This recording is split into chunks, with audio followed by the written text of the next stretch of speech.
مجھے کیوں پیدا کیا گیا، انسان کو کیوں پیدا کیا گیا، کہ پھر میں دنیا چھوڑ کے کیوں چلا جاتا ہوں، مرنے کے بعد کیا ہوتا ہے۔ ارنی ماذا قدمت لغد، بتاؤ آج کے دن کے لیے تمہیں پیدا کیا تھا، اپنے لیے تمہیں دنیا میں بھیجا تھا، اور تم اس دنیا سے پھر ایک دن مار دیے گئے، مر گئے، پھر تمہیں آج دوبارہ اٹھایا ہے۔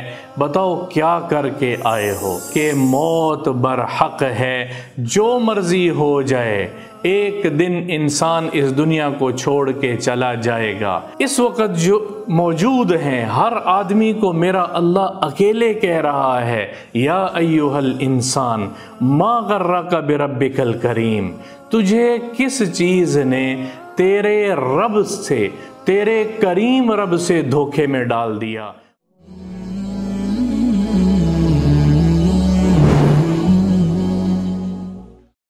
جب سے اللہ تعالیٰ نے انسان کو پیدا فرمایا ہے، اس دن سے لے کے آج تک ایک سوال گونجتا ہے انسانوں کے ذہنوں میں، مختلف طرح سے وہ گھوم کے سامنے آتا ہے کہ مجھے کیوں پیدا کیا گیا، انسان کو کیوں پیدا کیا گیا۔ اور ایک اور سوال ساتھ ہی جنم لیتا ہے کہ پھر میں دنیا چھوڑ کے کیوں چلا جاتا ہوں۔ پھر ایک تیسرا سوال آتا ہے، مرنے کے بعد کیا ہوتا ہے۔ میرا اللہ اپنی کتاب میں، قرآن پاک میں، ان تمام سوالوں کے اور اس جیسے جتنے سوال آج تک اٹھائے گئے ہیں، میرا اللہ ان کے جواب خود دیتا ہے۔ وَلَقَدْ خَلَقْنَا الْإِنسَانَ مِنْ سُلَالَةٍ مِّن طِينٍ ثُمَّ جَعَلْنَاهُ نُطْفَةً فِي قَرَارٍ مَّكِينٍ ثُمَّ خَلَقْنَا النُّطْفَةَ عَلَقَةً فَخَلَقْنَا الْعَلَقَةَ مُضْغَةً فَخَلَقْنَا الْمُضْغَةَ عِظَامًا ثُمَّ كَسَوْنَا الْعِظَامَ لَحْمًا ثُمَّ أَنشَأْنَاهُ خَلْقًا آخَرَ فَتَبَارَكَ اللَّهُ أَحْسَنُ الْخَالِقِينَ ثُمَّ إِنَّكُمْ بَعْدَ ذَلِكَ لَمَيِّتُونَ ثُمَّ إِنَّكُمْ يَوْمَ الْقِيَامَةِ لَتُبْعَثُونَ۔ میرا اللہ اس آیت میں انسانی زندگی کے 9 مراحل کو بیان کرتا ہے۔ پیدا کیا انسان تجھے، کس چیز سے پیدا کیا؟ نطفے سے پیدا کیا، پھر نطفہ ایک چھوٹے گوشت کے لوتھڑے میں تبدیل ہوا، پھر گوشت کا لوتھڑا علقہ سے مضغہ بنا، پھر مضغہ کے بعد پھر ہڈیاں بنائی، اور پھر اس کے اوپر گوشت چڑھایا، اور پھر جلد چڑھائی، اور پھر خوبصورت انشأناہ خلقا آخر، پھر خوبصورت انسانی شکل دے کر تجھے دنیا میں بھیجا ہے۔ پھر ایک مرحلہ آنے والا ہے، ثم انکم بعد ذلک لمیتون، پھر تم سب کے سب ایک دن میتون، مر جاؤ گے، سب ختم ہو جاؤ گے۔ پھر کہیں یہاں بات ختم ہو گئی؟ نہیں، پھر میرا اللہ اگلی آیت میں خود بتاتا ہے، ثم انکم یوم القیامۃ لتبعثون، پھر ایک دن ایسا آنے والا ہے کہ وہ اللہ دوبارہ تم سب کو کھڑا کرے گا۔ تو ایک اور جگہ میرا اللہ ارشاد فرماتا ہے، ارنی ماذا قدمت لغد، بتاؤ آج کے دن کے لیے تمہیں پیدا کیا تھا، اپنے لیے تمہیں دنیا میں بھیجا تھا، اور تم اس دنیا سے پھر ایک دن مار دیے گئے، مر گئے، پھر تمہیں آج دوبارہ اٹھایا ہے۔ بتاؤ کیا کر کے آئے ہو۔ خلق الموت والحیات لیبلوکم ایکم احسن عملا، زندگی پیدا کی اور موت پیدا کی۔ خلق الموت والحیات، اللہ موت کو پہلے ذکر کر رہا ہے، موت کو پیدا کیا اور پھر زندگی کو پیدا کیا۔ اس بات میں موت کا ذکر پہلے کرنے سے علماء نے لکھا ہے، مفسرین نے لکھا ہے، اس طرف اشارہ کرنا مقصود ہے کہ موت برحق ہے، جو مرضی ہو جائے، ایک دن انسان اس دنیا کو چھوڑ کے چلا جائے گا، ایک دن مر جانا ہے، پھر دوبارہ کھڑا کیا جائے گا، اور پھر میرا اللہ پوچھے گا بتا کیا کر کے آیا ہے۔ لیبلوکم ایکم احسن عملا، تم میں سے کون ہے جو اچھے عمل کر کے آیا ہے میرا رب یہ دیکھنا چاہتا ہے کون اپنی مرضی والی زندگی گزار کے آیا ہے اور کون ہے جو اللہ نے جو زندگی بتائی تھی، جو اس امت کے لیے حضرت محمد مصطفیٰ صلی اللہ تعالیٰ علیہ وسلم زندگی لے کر آئے ہیں، اس زندگی کے مطابق زندگی گزار کے آیا ہے یا اپنی مرضی والی زندگی گزار کے آیا ہے۔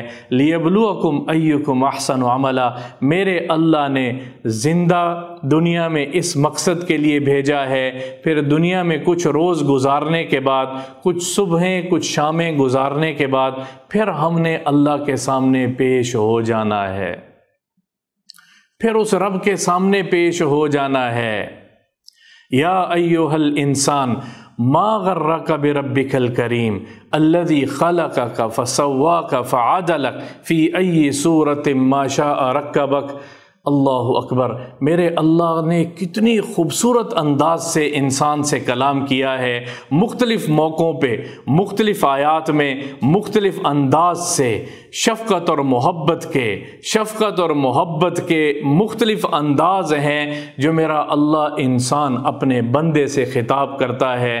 یا ایھا الانسان ما غرک بربک الکریم الذی خلقک فسواک فعدلک فی ای صورت ما شاء رکبک۔ اے میرے بندے، اے انسان، اے میرے بندے، اس میں عموم بھی ہے، تمام سے خطاب بھی ہے، اور ایک فرد اگر سمجھے تو ہر فرد سے اکیلے بھی میرے اللہ نے خطاب کیا ہے۔ ہر انسان کو اکیلے گویا اس وقت جو موجود ہیں ہر آدمی کو میرا اللہ اکیلے کہہ رہا ہے، یا ایھا الانسان ما غرک بربک الکریم، تجھے کس چیز نے تیرے رب سے، تیرے کریم رب سے دھوکے میں ڈال دیا؟ کون سی ایسی چیز ہے جس کی وجہ سے تو اللہ کو چھوڑ کے اس چیز کی طرف مائل ہوتا ہے؟ بربک الکریم، رب پالنے والے کو کہتے ہیں، رب پرورش کرنے والے کو کہتے ہیں، رب تدریجاً کسی کی پروان چڑھاتے ہوئے اس چیز کو کمال تک پہنچانے والے کو رب کہتے ہیں۔ یہاں میرا اللہ رب بیان کر رہا ہے، یا ایھا الانسان ما غرک بربک الکریم الذی، کون سا رب ہے؟ پھر اللہ خود کہتا ہے اپنی تخلیق کو دیکھ لے، الذی خلقک، جس نے تجھے تخلیق دیا ہے، جس نے تجھے بنایا ہے، جس نے تجھے پیدا کیا ہے۔ تو کچھ نہ تھا سے تجھے سب کچھ بنایا ہے، تو کچھ نہ تھا سے تجھے اتنی خوبصورت شکل دی ہے۔ خلقک فسواک، ایک ایک جوڑ، سواک خوبصورت جگہ خوبصورت انداز سے نصب کیا ہے، پورے تناسب کے ساتھ، پوری خوبصورتی کے ساتھ، ہر چیز کا لحاظ کرتے ہوئے جو یہ اللہ نے انسانی شکل کو بنایا ہے اور وجود دیا ہے، اس جیسی خوبصورت مخلوق میرے اللہ خود کہتا ہے کہ اس جیسی خوبصورت مخلوق میں نے اور کوئی پیدا نہیں کی، اسی لیے اس کو اشرف المخلوقات، تمام مخلوقات میں سے اشرف کا ٹائٹل دیا ہے، تمام مخلوقات میں سے اجمل کا ٹائٹل دیا ہے۔ انسانی جسم میں ایک بیلنس ہوتا ہے، اگر بیلنس کسی کا آؤٹ ہو جائے، جتنے یہ میڈیکل سائنس سے ریلیٹڈ ڈاکٹر ہیں یا سائنٹسٹ ہیں، وہ یہ کہتے ہیں انسانی بیلنس اس کان کے پردے کے اندر ایک جھلی کے ساتھ پانی ہے جو انسانی بیلنس کو بیلنس رکھتا ہے۔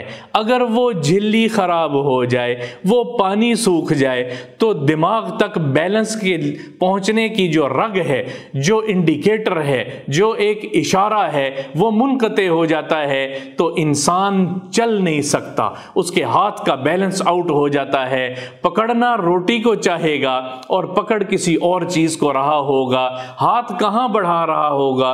کتنے لوگ ہم نے اپنی آنکھوں سے دیکھے ہیں کہ جن کو اپنی انگلیوں پہ کنٹرول نہیں ہوتا، جن کو اپنے ہاتھوں پہ کنٹرول نہیں ہے، جن کو اپنی گردن پہ کنٹرول نہیں ہے، جن کو اپنے جسم کے اپنے اعضاء پہ کنٹرول نہیں ہے۔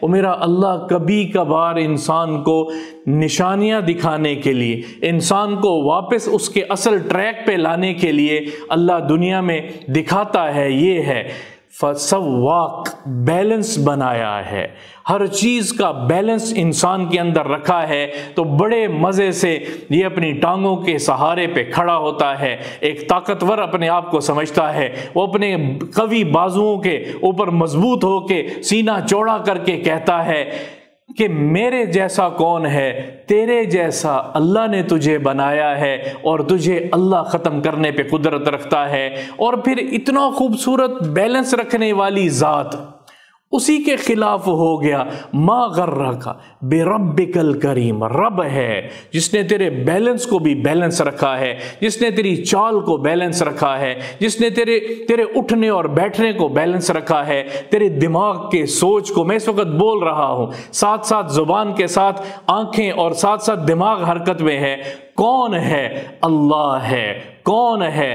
اللہ ہے جو یہ کر رہا ہے، جو بیلنس، ساتھ دل کی دھڑکن چل رہی ہے، خون گردش کر رہا ہے، میرے سانس کا آنے جانے کا نظام، ایک دوسرے سے کوئی چیز ایک دوسرے کے سسٹم کو ڈیفیکٹ نہیں کر رہی اور رکاوٹ نہیں بن رہی، بلکہ پورا جسم، انسان کے پورے جسم ان خیالات کے ساتھ، ان تصورات کے ساتھ، زبان بھی ساتھ دیتی ہے، ہاتھ بھی ساتھ دیتے ہیں، اور پورا جسم سپورٹیو بن کے انسان کا ساتھ دیتا ہے۔ ما غرک بربک الکریم، وہ اس رب سے تو دھوکے میں پڑ گیا۔ فعدلک، تیسری نشانی میرے اللہ نے بتائی ہے، سمجھنے والوں کے لیے ایک آیت ہی کافی ہے۔ اتنا بڑا ذخیرہ ہے قرآن، ایک آیت کی تشریح میں راتوں گزر جائیں، ایک آیت کی تشریح میں کتنے سالوں گزر جائیں، اس آیت کی تشریح ختم نہ ہو۔ عدلک، تجھے اعتدال کے ساتھ بنایا ہے، اعتدال کے ساتھ بنایا ہے۔